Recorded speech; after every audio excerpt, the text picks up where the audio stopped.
Olá pessoal, tudo bem com vocês? Professor Thiago aqui, e nesse vídeo eu quero falar mais sobre uma curiosidade dentro da matemática e que eu tenho certeza pouca gente já ouviu falar, que é sobre isso aí, todos os números. Poxa, professor, eu sei que o maior conjunto de números que a gente tem é os números reais, que são todos os números. Sim, a gente não está falando de números complexos e assim por diante, a gente está falando só dos números reais. Mas como que eles estão subdivididos? A gente sabe, a gente aprendeu lá no colégio que tem os números naturais, inteiros, racionais, irracionais e só, não é? Na verdade, existe um pouco mais de separação, existem subconjuntos diferentes, e é sobre isso que eu quero falar nesse vídeo. Quer ver? Vamos lá então. Ó. O primeiro é simples, os números naturais, que é contagem. 1, 2, 3, 4, 5, 25, 84, 9.874. São simplesmente contagens, isso é fácil da gente entender, certo? Existem alguns detalhes aqui dentro? Sim, existem. Dependendo da área que você é, se você é mais da área de análise ou mais da área de álgebra, o zero pode estar ou não aqui dentro desse conjunto e assim por diante. Então tem alguns detalhes, mas os números naturais a gente está cansado de ouvir falar. Depois dos números naturais, olha só, vocês vão ver que os números naturais que estão lá no cantinho ainda estão dentro desse número que eu estou falando agora, que são os números inteiros. Poxa, números inteiros é tranquilo, né? É os números naturais que estão lá no cantinho, juntamente com os seus relativos opostos, os números negativos. Então, as contagens ainda mais números negativos. Bom, vamos continuar então.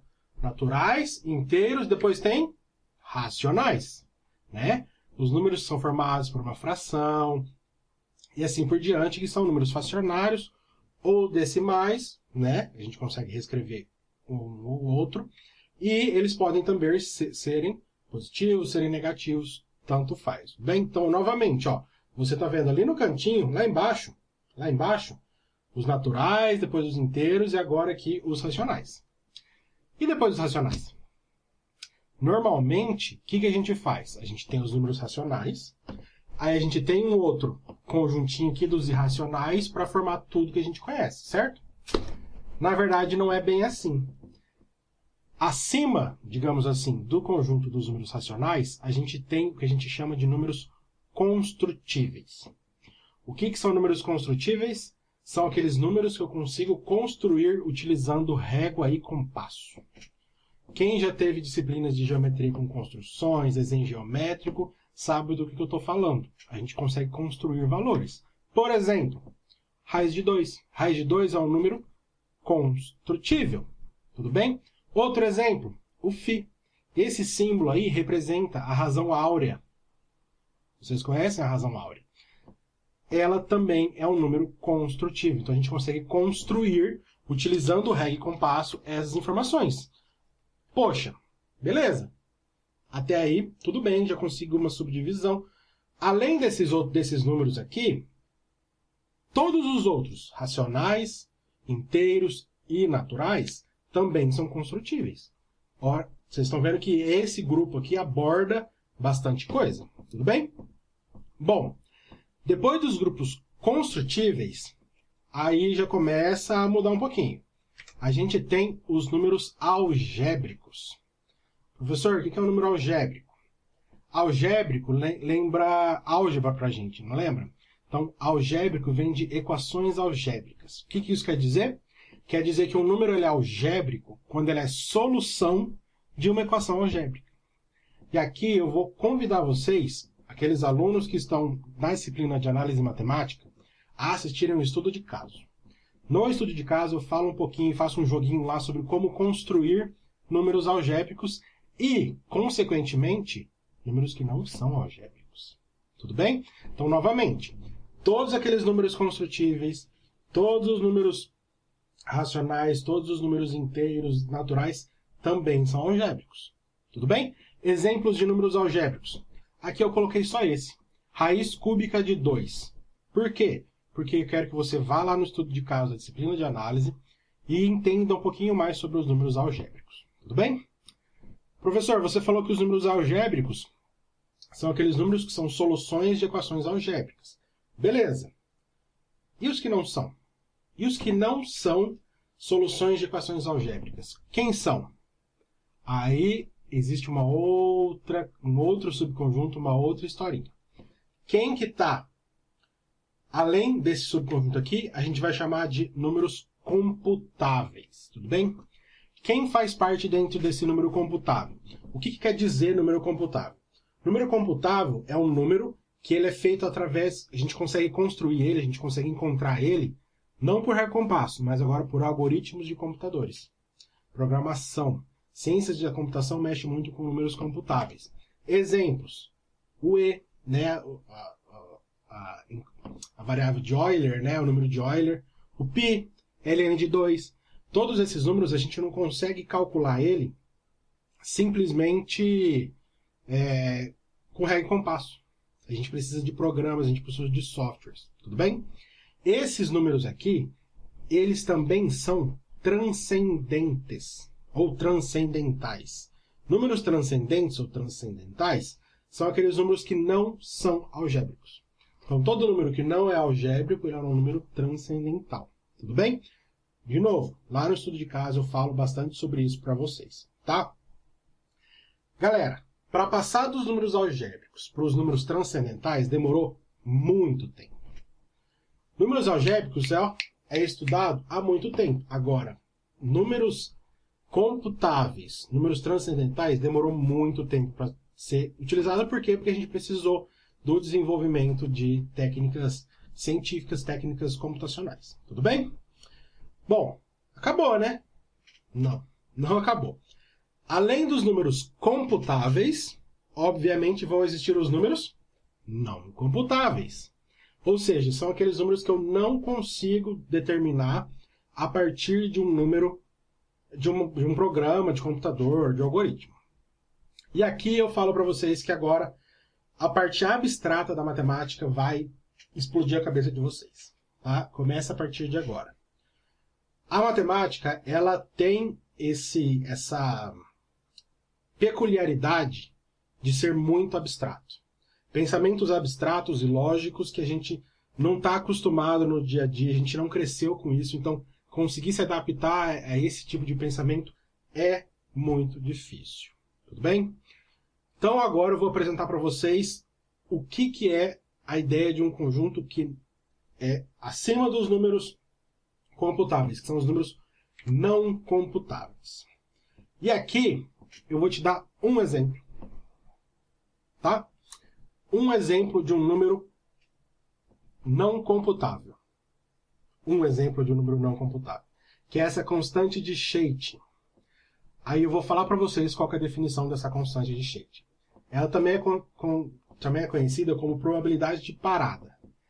E ela me dá um número, é um número real, tá aqui dentro, que representa a probabilidade que um programa de computador, construído de forma aleatória, vai parar.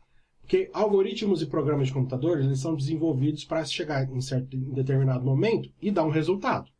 Então, essa constante de Chaitin, que é totalmente lá da ciência de computação, ele nos dá essa probabilidade. É a probabilidade de que esse programa construído de maneira aleatória vai parar. Pare e pensa um pouquinho sobre isso. Difícil de entender, não é? Realmente, é muito complicado de entender. Por quê? Porque é um negócio muito abstrato, não é um valor numérico que a gente consegue entender. Beleza? Bom, mas não parou por aí não. Porque vocês estão vendo que a gente tem lá no nosso cantinho os nossos números construtíveis, e aqui do lado de fora são os números não computáveis. Construtíveis não, perdão. Os números computáveis, e aqui os números não computáveis. Tudo bem? Então isso aqui são os números não computáveis. Só que aqui dentro ainda existe um subconjunto. E esse subconjunto, ele é conhecido como números normais. Tudo bem? E vocês estão vendo então como que esse círculo que eu desenhei, ele é bem maior do que os quadradinhos que estão lá dentro. Lembra que cada um desses retângulos tem um conjunto. Começou dos naturais, os inteiros, racionais, construtíveis, algébricos, computáveis, e aqui chegou nos números normais. Tudo bem? Professor, o que é um número normal? Porque eu tenho certeza que vocês não conhecem. O número normal ele também tem uma definição mais fácil de entender, mas ainda assim é muito abstrato. Um número normal, ele é um número tal que qualquer outro número que você pensar, que você quiser, vai estar dentro desse número. Eu vou dar 5 segundos para vocês tentarem entender isso aí. O número normal é um número que qualquer outro número que você pensar vai estar dentro desse número. Professor, não entendi. Sabe quantos números normais a gente sabe? A gente já conseguiu descobrir? Eu vou mostrar eles aqui para você, ó. Tô dando um zoom para vocês verem, ó. Isso aqui é os números computáveis, certo? Olha só ele aqui no cantinho, ó. Esse aqui é um número normal. E que número é esse, professor? 0, 1, 2, 3, 4, 5, 6, 7, 8, 9, 10, 11, 12, 13, 14, 15, 16, 17... E assim por diante. 18, 19, 20, 21, 22, 23, 24... E assim por diante, ele não para. Tudo bem? Pensa num número, qualquer número. Eu te garanto que esse número vai estar aqui dentro. Quer explodir a cabeça? Pi. Conhece o número pi? Número irracional, infinitas casas decimais, certo? O pi, eu tenho certeza que ele está aqui dentro. Tá? O número pi, ele está aqui dentro. Então, esse número é um exemplo de um número normal. E é um número que ele foi pensado por quê? Porque ele vai justamente ter todos os outros números. Existe algum outro número normal que eu posso te falar agora? Não. Matemáticos ainda não conseguiram encontrar e descrever outro número normal a não ser esse. Tudo bem? Então, a gente não conseguiu encontrar, desenvolver outro número normal. Agora, quer ver a cabeça de vocês explodirem de vez? Lembra que eu falei que esse círculo aí mais ou menos representava o tamanho do conjunto comparado com os outros? Essa aqui não é uma representação tão boa. Uma representação que seria um pouquinho melhor é essa aqui. Se vocês verem, aqui no cantinho estão os números computáveis, certo? E aqui os números computáveis e todos os outros conjuntos que estão lá dentro. E aqui estão os números normais. Se a gente pensar que todo esse retângulo que vocês estão vendo aqui é o conjunto dos números reais, a maior parte desses números reais são números normais. Como assim? É provado, já conseguiram provar, que quase todos os números, e isso é um termo, quase todos os números reais são números normais. E a gente só conhece um.